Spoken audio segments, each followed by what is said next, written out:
अच्छा, एक सवाल से शुरू करते हैं। क्या कोई राष्ट्र, कोई समाज किसी एक अकेले इंसान से बड़ा हो सकता है? या फिर इन सभी सामाजिक ढांचों का असली मकसद इंसान की बेहतरी, उसका विकास होना चाहिए?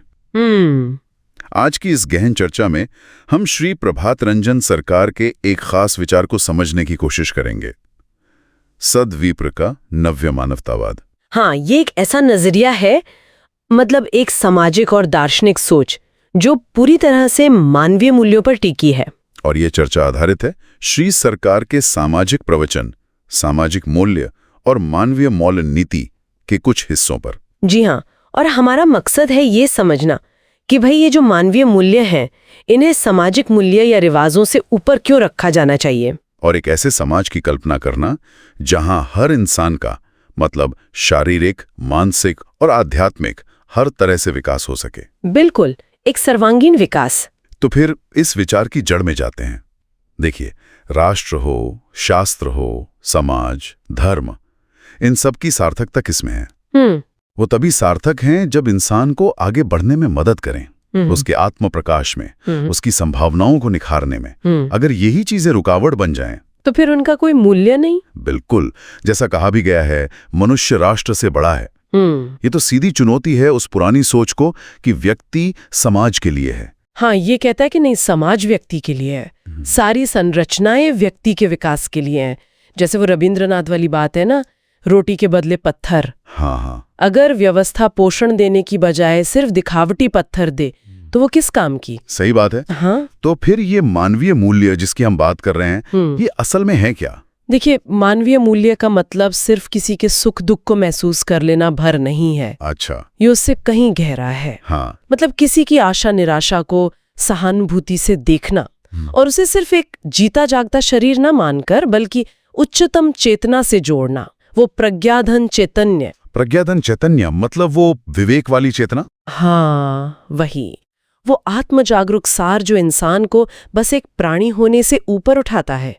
और इस दिव्यता को, इस देवत्व को पाने के लिए इंसान को तीनों स्तरों पर शारीरिक, मानसिक और आध्यात्मिक सही माहौल मिलना ही चाहिए। लेकिन अक्सर हम देखते हैं कि समाज में सही मौके ही नहीं मिलते और इस वजह से कितनी ही इंसानी क्षमताएं वो बेकार चली जाती हैं। बिल्कुल, अनगिनत। सोचिए जरा, कितने ही ऐसे नौजवान होंगे जिनमें शायद कोई महान विचारक या वैज्ञानिक बनने की क्षमता रही हो, हाँ, पर अवसर ही नहीं मिला, या समाज ने उपेक्षा कर दी। या फिर वो स्त्रियां जिन्हें शायद पेट भरने के लिए कोई गलत रास्ता चुनना पड़ा हो सकता है उनमें से कोई महान व्यक्तित्व को जन्म देने वाली मां बन सकती थी। सही कहा।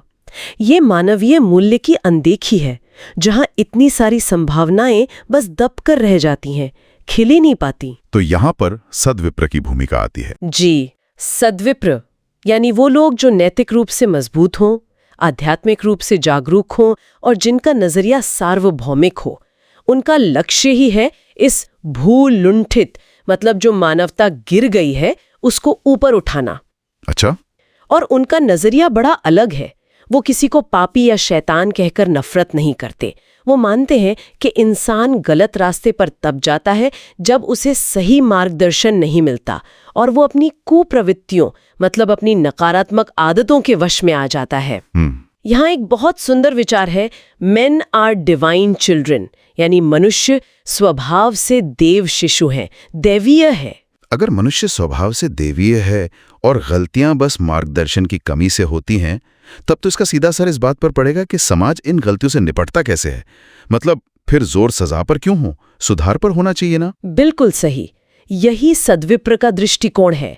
उनकी न्याय व्यवस्था का लक्ष्य सजा देना नहीं, बल्कि सुधार करना होगा। सुधार? हाँ, कारागार की जादी संशोधनागार की कल्पना है। ऐसी जगह जहां सच में सुधार हो सके। अपराध की जड़ को समझना होगा, क्या वो किसी अभाव के कारण हुआ या किसी व्यक्तिगत त्रुटि के कारण। अच्छा, कारण तक जाना होगा। हाँ, उन कारणों को दूर करके व्यक्ति को एक बेहतर इंसान बनने में मदद करनी होगी, उसे देवता में रूपांतरित करना होगा, जैसा कहा गया है। और ये बात तो समाज की सामूहिकता की भावना से भी जुड़ती है ना? हाँ। समाज का मतलब ही है सबको साथ लेके चलना। बिल्कुल। वो उदाहरण भी है ना, जैसे सफर में किसी साथी का दिया बुझ जाए हाँ हाँ, याद है। तो उसे अंधेरे में छोड़कर आगे नहीं बढ़ जाना है। ओह। समाज नहीं, हाँ। समाज वो है जो उसका हाथ पकड़े, उस अपने दिए से उसका दिया जलाए। समत्वेन जायते इति समाजः। बराबरी का भाव ही समाज बनाता है। सही। इसीलिए कोई बाहर से कैसा भी दिखे, पापी, दुखी, अपराधी, ये सब बाहरी पहचान है। अंदर तो एक पवित्र संभावना हमेशा है। उसे जगाना यही सद्विप्र का व्रत है। ये बहुत गहरा विचार है, लेकिन यहाँ एक बारीकी भी है शायद, मानवीय मूल्य और सामाजिक जिम्मेदारी के बीच। हाँ, ये समझना बहुत जरूरी है। मानवीय मूल्य यानी ह्यूमन वैल्यू, वो तो हर किसी का जन्मसिद्ध अधिकार है। वो कभी छीना नहीं जा सकता, चाहे किसी ने कितना भी बड़ा अपराध क्यों ना किया, चाहे कुछ भी किया हो। हाँ, जैसे यवन हरिदास का उदाहरण देते हैं। समाज ने उन्हें ठुकराया पर मानवीय मूल्य उनका बना रहा। लेकिन सामाजिक दायित्व, सोशल रिस्पॉन्सिबिलिटी, मतलब समाज का नेतृत्व करना, अहम पदों पर बैठना, अच्छा, वो जिम्मेदारी वाली हाँ, बात है। वो हर किसी को नहीं दी जा सकती। वो केवल योग्य व्यक्तियों को ही मिलनी चाहिए। तो फिर ये योग्यता क्या है? सामाजिक जिम्मेदारी संभालने के लिए क्या गुण चाहिए? इसके लिए 3 मुख्य चीजें बताई गई हैं। पहला, व्यक्ति नीतिवादी हो, मोरालिटी इज द बेस। दूसरा, वो साधना परायण हो, मतलब आध्यात्मिक अभ्यास करता हो, साधना इज द मीन्स। और तीसरा, उसका नजरिया विश्वजनीन हो, सबके लिए हो, life divine is the goal. ये गुण इसलिए जरूरी हैं क्योंकि जो नेतृत्व करेगा उसी पर तो समाज को सही दिशा देने, पिछड़े हुओं को उठाने का भार होगा। हाँ, अगर नेता ही सही नहीं होगा तो वो समाज का भला कैसे करेगा? आज हम क्या देखते हैं, अक्सर पैसे या सिफारिश के दम पर अयोग्य लोग भी पद पा जाते हैं। इससे समाज का भला नहीं होता, उल्टा नुकसान होता है। बात तो सही है। योग्यता का सही पैमाना तो व्यक्ति का काम होना चाहिए। काम देखकर योग्यता का विचार, किसी अयोग्य व्यक्ति को अधिकार देना, वो तो समाज को तबाही की ओर धकेलने जैसा है।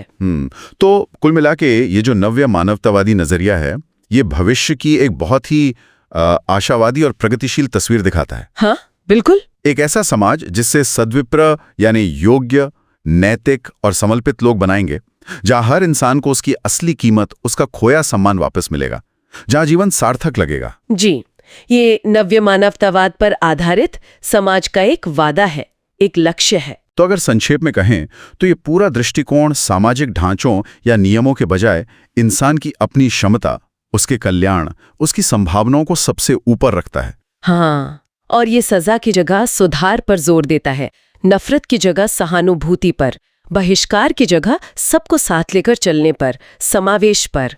और इस चर्चा के आखिर में श्रोताओं के लिए एक सवाल छोड़ जाते हैं। जरा सोचिए, अगर हमारा समाज सचमुच सजा की जगह सुधार को प्राथमिकता दे और व्यक्ति की गलतियों को देखने के बजाय उसकी संभावनाओं को देखे, तो हमारे अपने समुदायों में, हमारी संस्थाओं में कैसे सकारात्मक बदलाव आ सकते हैं। और एक बात, हर व्यक्ति के सर्वांगीण विकास को, मतलब उसके पूरे पोटेंशियल को सच में महत्व देने के लिए समाज कौन से ठोस व्यवहारिक कदम उठा सकता है, ये सोचने वाली बात है।